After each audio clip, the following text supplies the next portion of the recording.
On the seaside town of Scarborough was one target and 18 people were killed. Here's Sarah Clark. The shocking devastation left after the first attack on British soil since the start of the Great War. It was just before 8 o'clock on Wednesday, the 16th of December 1914. 3 enemy ships had entered the bay and started shelling on the defenceless seaside town of Scarborough. It would have been absolute panic and terror. Roofs being torn apart, windows blown in, people flocked to the railway station and to the countryside. This is the area that the 3 ships came into, and that would have been the size of the ships that people saw. This is the devastation it caused. 17 people lost their lives on that day. Another died a few days later. Most of them were laid to rest here at Manor Road Cemetery in the town, including John Hall, Harry Firth, 15-year-old George Harlan Taylor, and John Shields Riles, the youngest victim of the bombardment. He was only 14 months of age, and he was being comforted by Bertha when the bombardment started, as he was frightened by the noise. She took him upstairs and a shell came through the wall and killed both of them, and they're both buried in this grave. Volunteers have spent months raising money to restore all the victims' graves, ready to mark the centenary. But now they want to make sure all their life stories are also preserved by tracing their relatives. We've been in touch with family members of 4 of the victims, and they've been able to tell us things which are more personal things about their family member who died. For example, Ada Crow's family told us that she was actually buried in her wedding dress, which you wouldn't find anywhere else other than from a family member. So we're really interested just to find out as much as we can about these people. The volunteers hope relatives do come forward in time for a special centenary service to remember the 18 who lost their lives. Sarah Clark, ITV News, Scarborough. Amazing stuff. You can find details of how to get in touch with the organiser of that event next month on our website at itv.com/calendar. And to keep you in touch with your local news, we've actually launched our own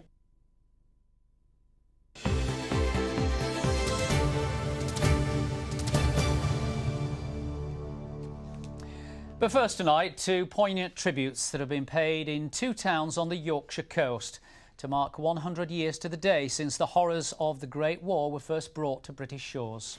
On a foggy December morning in 1914, a conflict that had so far seemed a world away suddenly hit home when German warships fired hundreds of shells into Scarborough and Whitby. More than 20 lives were lost that day. The bombardment lasted just 35 minutes. But its effects were felt for far longer.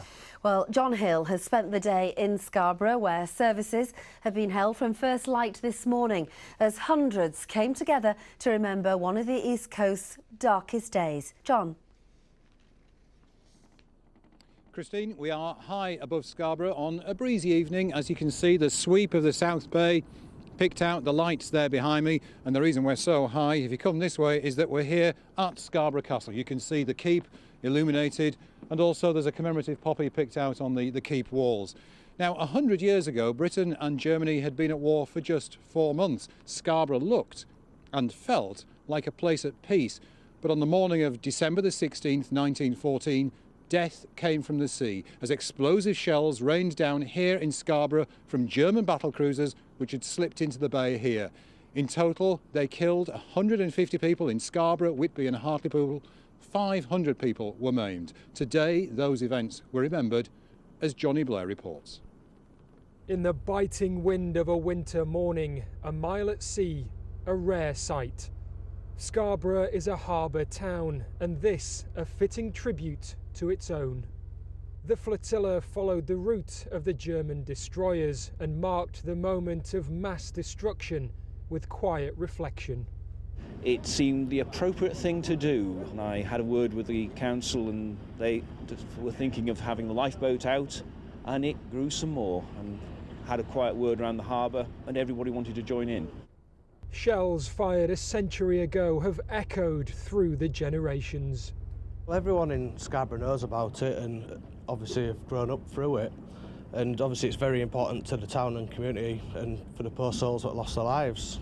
It's a sign of just how sudden and how shocking the bombardment was that people in this town refused to forget what happened and refused to forget the attack, with services being held a century on here at sea and back on land. Leonard Ellis, porter, age 47. At the town hall, the memory of history's dead, Scarborough's 18, were brought to life briefly once more with the sound of gunfire. Many died during the First World War, but it's felt so strongly here because until that day, conflict had been confined to battlefields. This was the day a national war struck a seaside town. This really brought it home. These were innocent people going about their daily lives just before Christmas, and then suddenly the town is shelled from the sea, and chaos and mayhem are everywhere, really. It's an awful event, and it goes around the world. It hits the front page headlines across the world. St Mary's Church still bears the scars of a century-old war wound. A shell shattered the roof here. Fitting then in this building that historic enemies united as a symbol of modern friendship. Why was it so important for you to be here? To show respect to the victims of Scarborough. I work at the German Naval Memorial, which has become, after the Second World War, international place of commemoration. So it was an honor to follow the invitation to take part on this commemorative event today. There is a lesson here for people around the world about how enemies can become friends over time. And these commemorations are of national importance because of what happened in the First World War. And it's a sincere hope that the enemies of today will become our friends of tomorrow.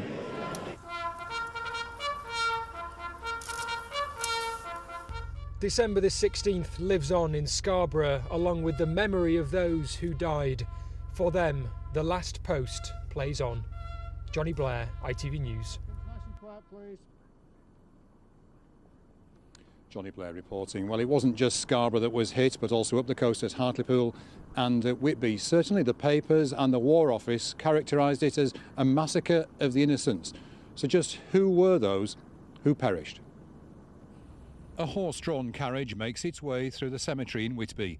It carries the coffin of Royal Navy Coast Guard Frederick Randall. On that fateful morning, he'd seen the German battleships heading towards the port. As he stepped outside the Coast Guard buildings to warn others, a shell exploded. The 30-year-old was killed outright. At his funeral, his wife Jane can be seen trying to console their eldest daughter, 8-year-old Mabel. By the graveside, Mrs. Randall is overcome with grief. In Scarborough, the youngest victim was a babe in arms. John Shields Riles was just 14 months old. He died together with his nurse, Bertha McIntyre. Perhaps the saddest story of all is that of Ada Crowe. Today, her great-niece, Margaret Fletcher, was at a special service in Manor Road Cemetery where Ada is buried, in her wedding dress. Ada was due to marry her fiancé, Sergeant Sturdy, in a matter of days.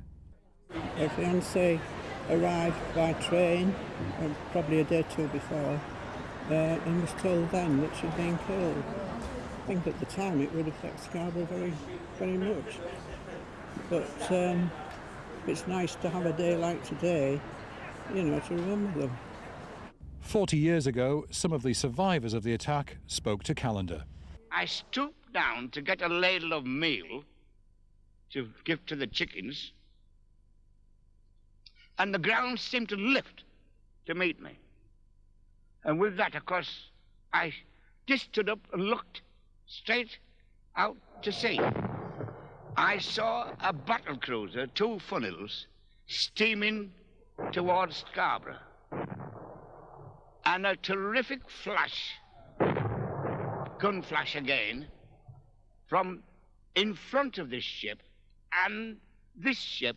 And then I see a third ship coming into view. And they were all firing, broadside after broadside, gun flash after gun flash. There was panic in the town. People thought the shelling was a prelude to a German invasion. We hastily packed a bag and went to the station. There were lots of people all with the same intention there. The feeling I had was that people wanted to get away from Scarborough in case the Germans had landed. In the event, the attack was to last just 35 minutes, but the bombardment of Scarborough and the East Coast marked a watershed in the Great War. Yes, a watershed indeed. Well, with me are two people who can shed a little more light on it. That's Mark Douglas, an historian with English Heritage, and also we're delighted to say the Mayor of Scarborough, Councillor Pat Marsberg. Mark, if I come to you first, why was it such a watershed?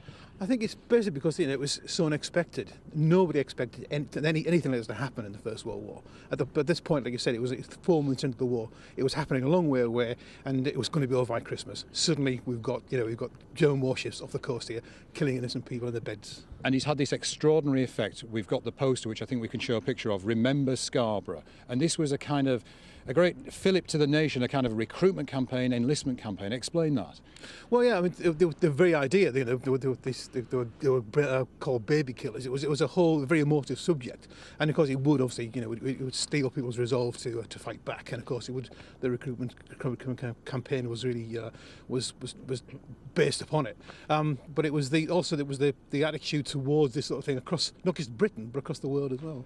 There's some suggestion that our government, well, they weren't too upset that there'd been such an outrage, an atrocity, because it really capitalised on the people's feelings in Britain.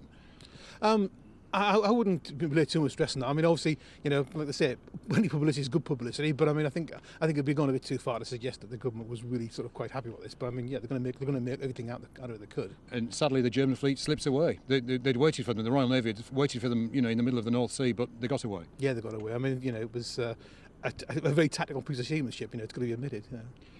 Councillor Marsberg, I just wonder, how have you felt today? Because an extraordinary event, really, in the town's history. Yes, that's very true, and I think that it's been a very memorable day and has proved the point that 100 years on, when these tragedies happen in war, they're not forgotten, and the descendants, it was marvellous that they arrived here. And also I wonder as well, the fact that the German delegation was here, that must be important as well. Yes, very important, I believe, because as well as it's been a service of remembrance most of the days, it also has proved a point that, and a great sign of reconciliation between our two countries, which to me is very important. Mark, I just wonder, did it change the course of the war? I mean, it went on for another 4 years, didn't it? I wouldn't suggest it changed the course of the war. I mean, the attitudes were steeled, but not the course of the war itself. But Scarborough and Whitby and Hartlepool had certainly felt the horrors of what a huge conflict meant. Yeah, I think it probably changed the way that people viewed war. Indeed, that they could come to your doorstep. I mean, it was totally unexpected. I mean, these are the first people killed by enemy action for hundreds of years in Britain. And that's the thing. The last time was maybe the 16th century of the Vikings, isn't it? It was years since we'd experienced anything like this. Yeah, absolutely. Yeah. Mark Douglas, Madam Mayor, we must leave it there. We're all very cold. Thank you so much. And nobody's alive now who can actually remember firsthand the events of that terrible day, but perhaps a twist of that poster, Remember Scarborough. Well, today, Scarborough did remember. John Hill, live for us tonight in Scarborough. Thank you. Well, there's also much more coverage of today's commemorations on our website. If you head to itv.com/calendar, you'll find more on the services of remembrance and photographs from that day in 1914. And there's also more information about the Yorkshire Film Archive's Filmed and Not Forgotten project, which is helping to preserve the footage from the time. Now,